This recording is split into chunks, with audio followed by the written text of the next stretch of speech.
But as we start this talk, we are recording this. We're going to use that as an episode for our family podcast as well. So you guys can share that and listen to it later. But if you don't know me, I am Charles. I'm the Next Gen pastor here. This is my beautiful wife. Hello. You say your name?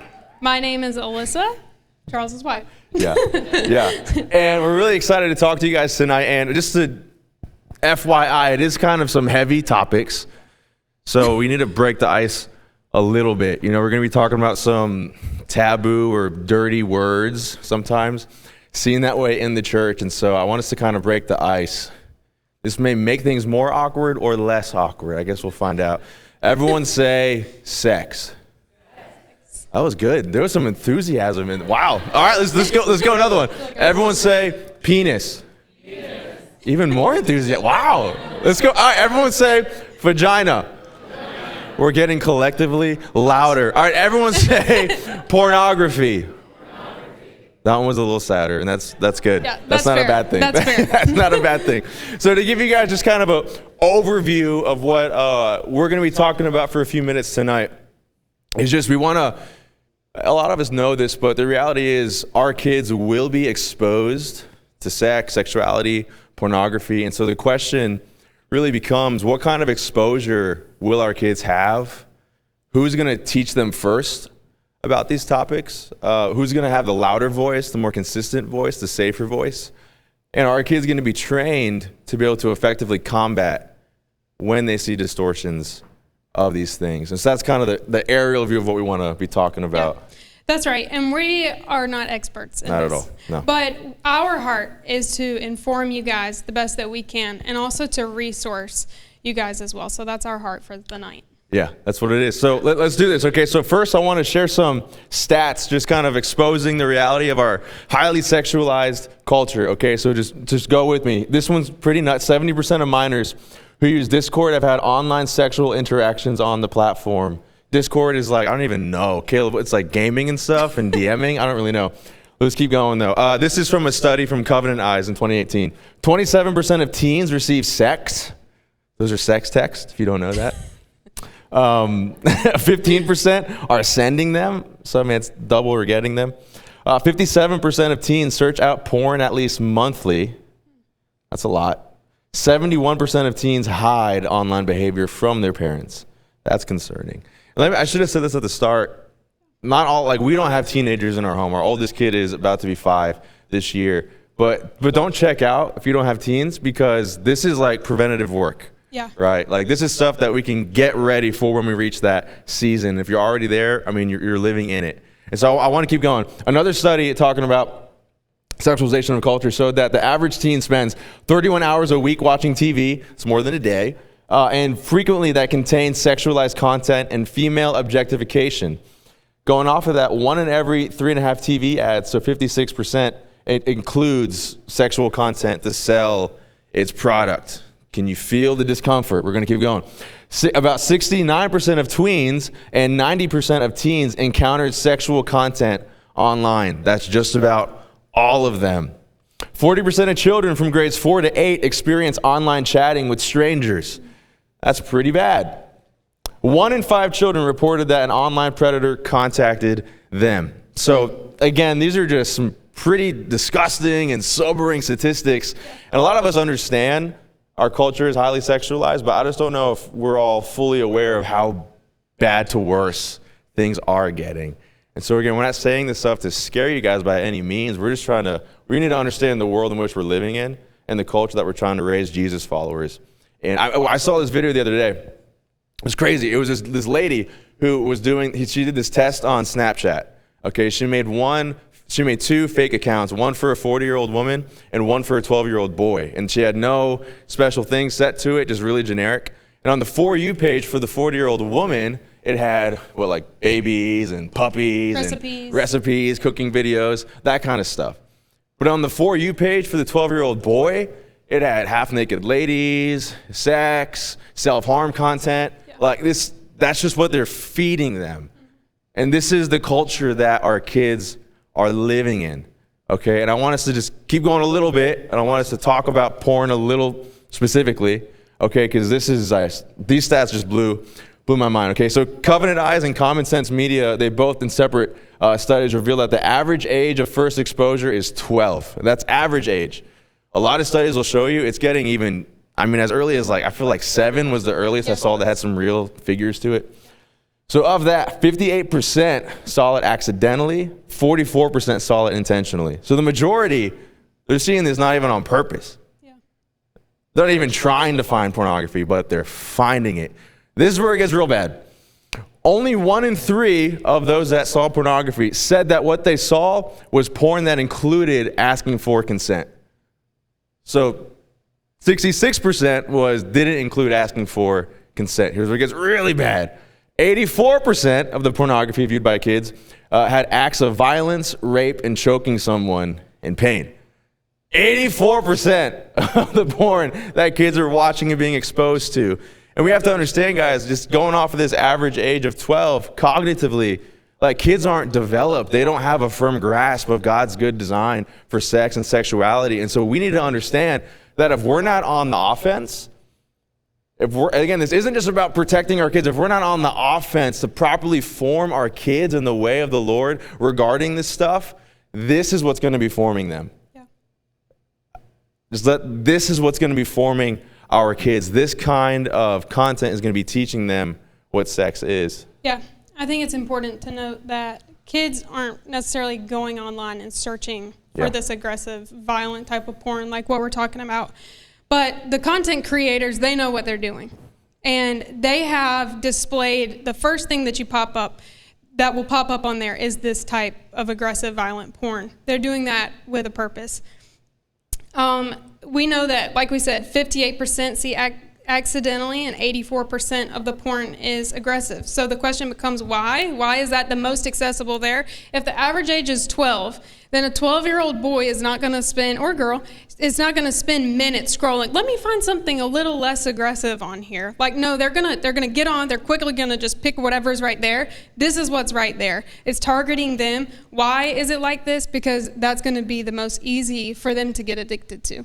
That's what they want. Yeah. To keep coming back. Just like that Snapchat example. What's going to get a 40-year-old woman is bacon recipes and puppies and whatever. And what's going to get these kids is this kind of violent, I don't really know why, but there's some scientific things going on. And there's definitely a sense of responsibility for our kids, but we really need to know as parents that it's not entirely their fault. Yeah.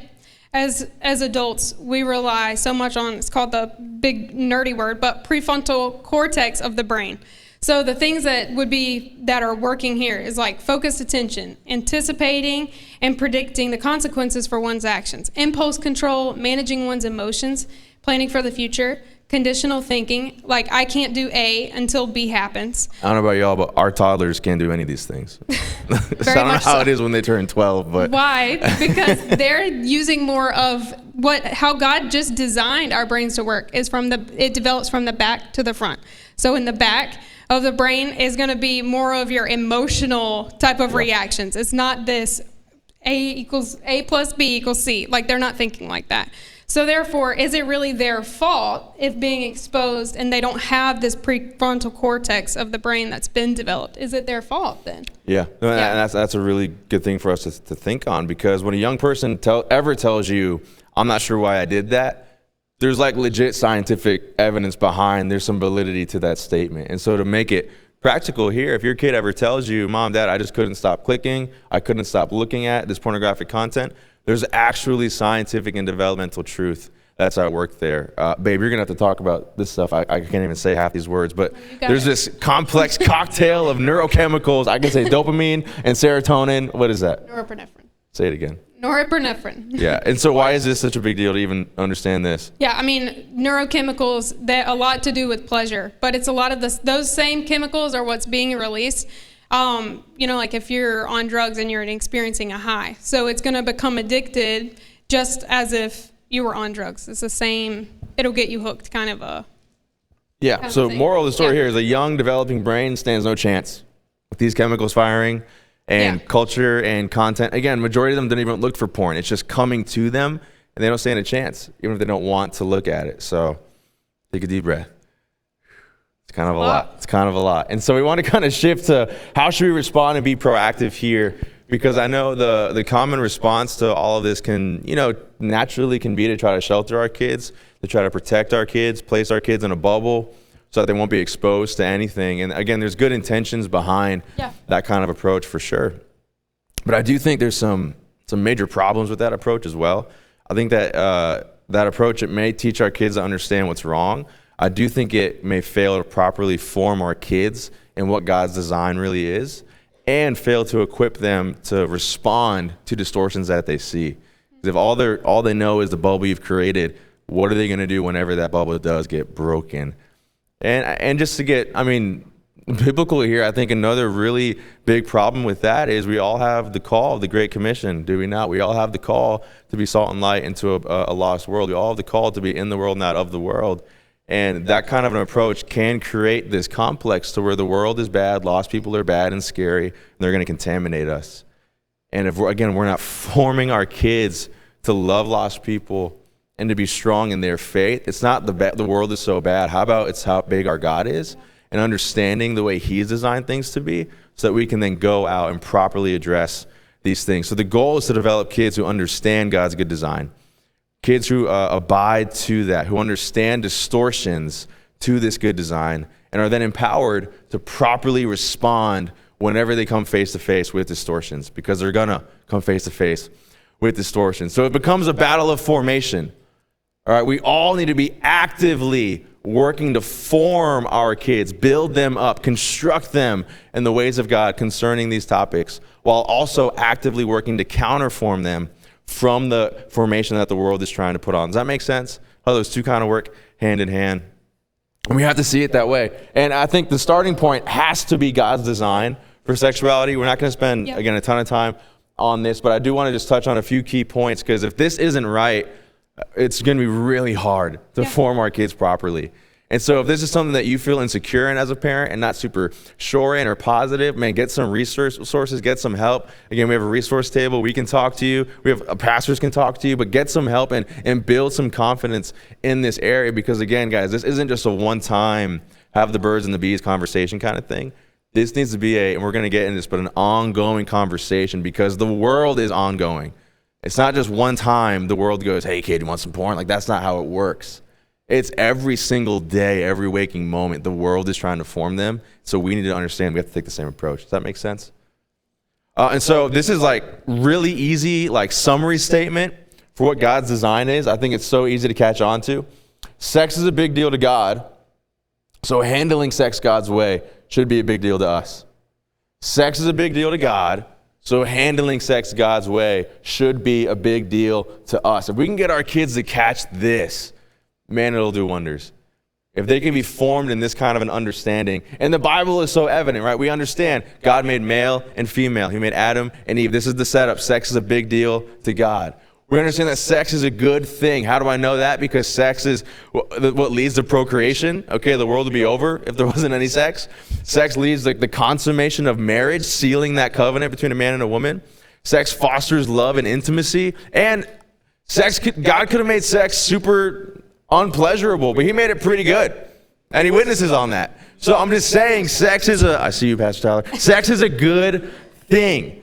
God made it this way. Sex is reserved for marriage. It's a big deal to God. So He's reserved it for marriage. It's not just to keep you from having fun. There's a purpose behind that. And we have to understand too, with this is the charge to flee from sexual immorality. And there's so much more to this conversation, but I just wanted to express those simple parts to this. Sex is a big deal to God. Handling sex God's way should be a big deal to us. We've got to form our kids to understand what God's design for sex is. Yeah. It's crucial for us and for our kids to know God's design for sex, so that therefore they can be able to identify what it's not.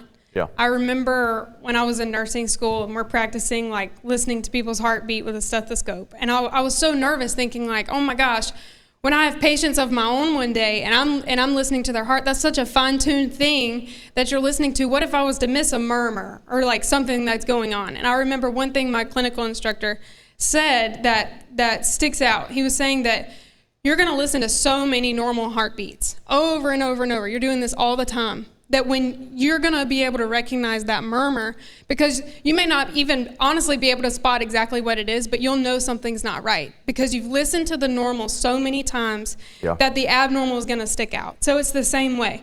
If we're teaching God's design and that's what's normal, that's what they're hearing all the time, then they're going to be able to recognize when they go to school, when they're sitting on the school bus, what is not God's design. They're going to be able to pick that out. So we want to continue the conversation at home. We know that it's going on at school. We just want to continue it at home, and we want what's normal to be what God's design for sex is. That's good, babe. And that was good. Hallelujah. Hey, so let's get practical, okay?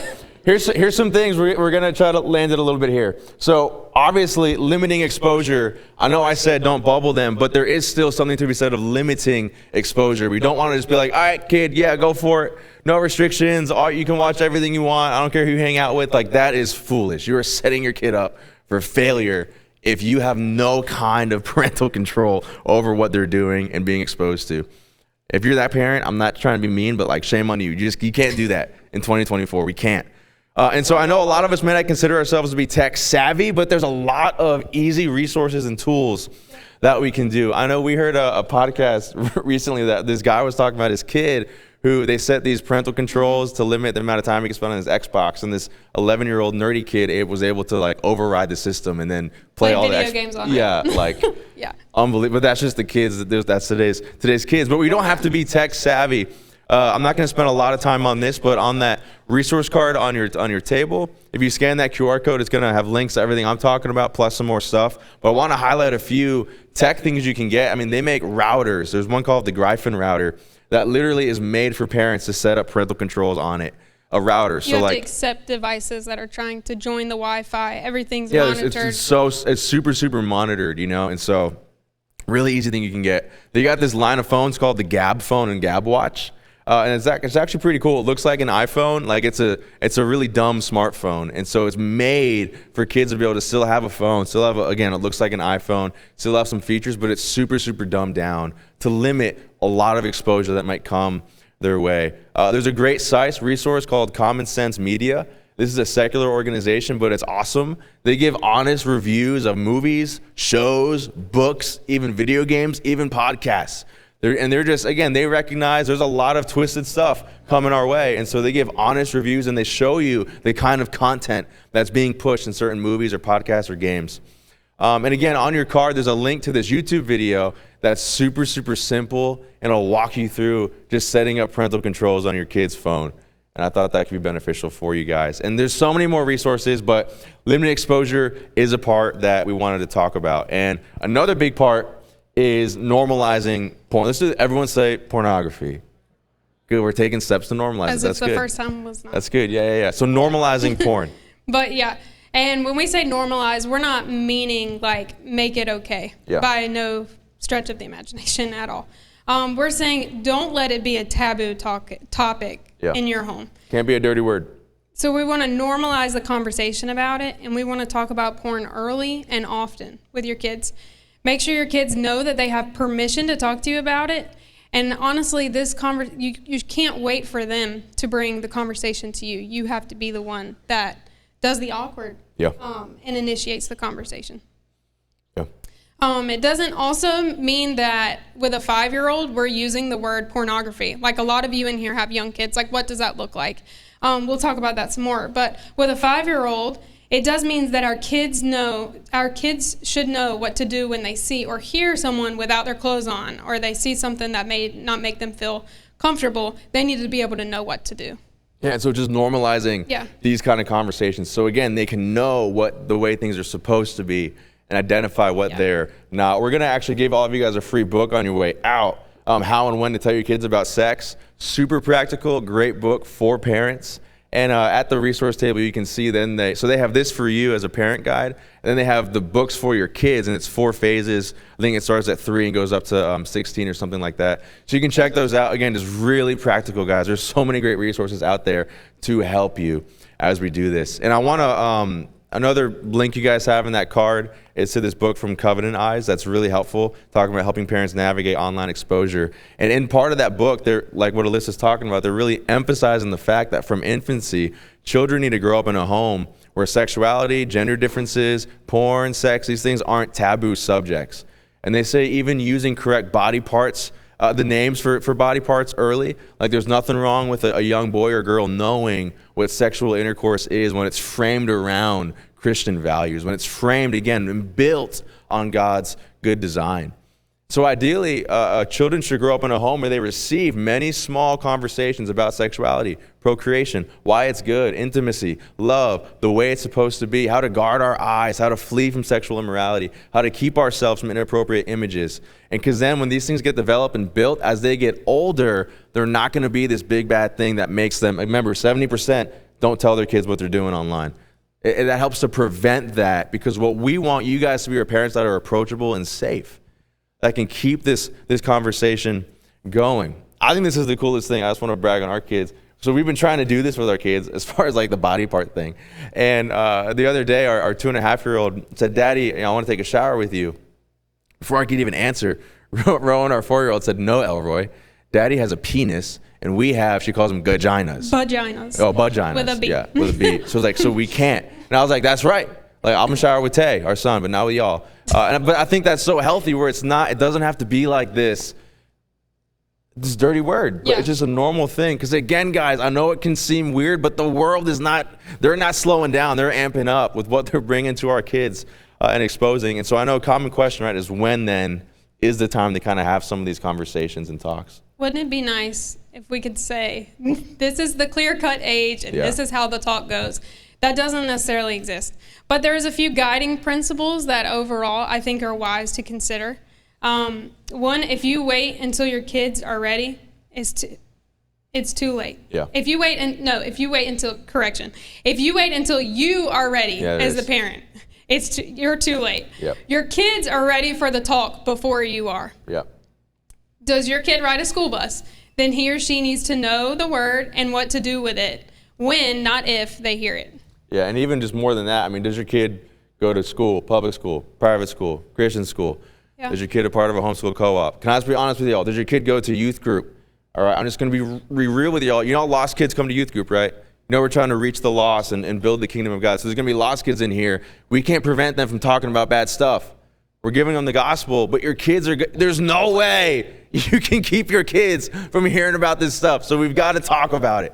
Okay, we got to grow up as parents and talk about these things and make it real for them and connect those dots. I think this is an incredible way to teach our kids. It's from this book back there called Good Pictures, Bad Pictures.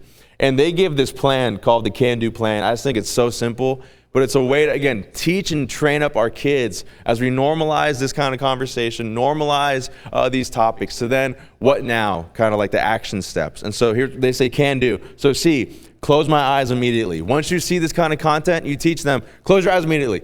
Turn off the computer, turn off the iPad, turn off the TV, close your eyes. A, always tell a trusted adult. So here, this is why these things have to be normalized, because if it's not normalized, if they see something, they're not going to feel safe to tell you. And so this is contingent on them feeling safe to approach you. Always tell a trusted adult. N, name it when I see it. This is a distortion of God's good design. This is pornography. This isn't right. That's why we have to form them to understand God's good design versus distortions. And then D, distract myself. Like training them to know these thoughts, we know we don't want them in our head, but they have a tendency to linger. Remember, this is highly addictive stuff. So showing them, distract yourself, be preoccupied. Let's go for a ride now. Let's go play a game. And then, order my thinking brain to be the boss, empowering them to understand, like you can now change your thought patterns. You can do something about this. And I know there's a certain technique you love that kind of flows from this. I really liked permission through practice. I don't know if anyone's heard of that, but essentially an example with like a 5-year-old would be like you're cooking dinner and your 5-year-old is sitting there, on the iPad watching a show. And it's during that moment when they're watching it, you could take that opportunity, stop cooking for a second, walk over, sit beside your kid, be like, you really like watching, I don't know, Blippi.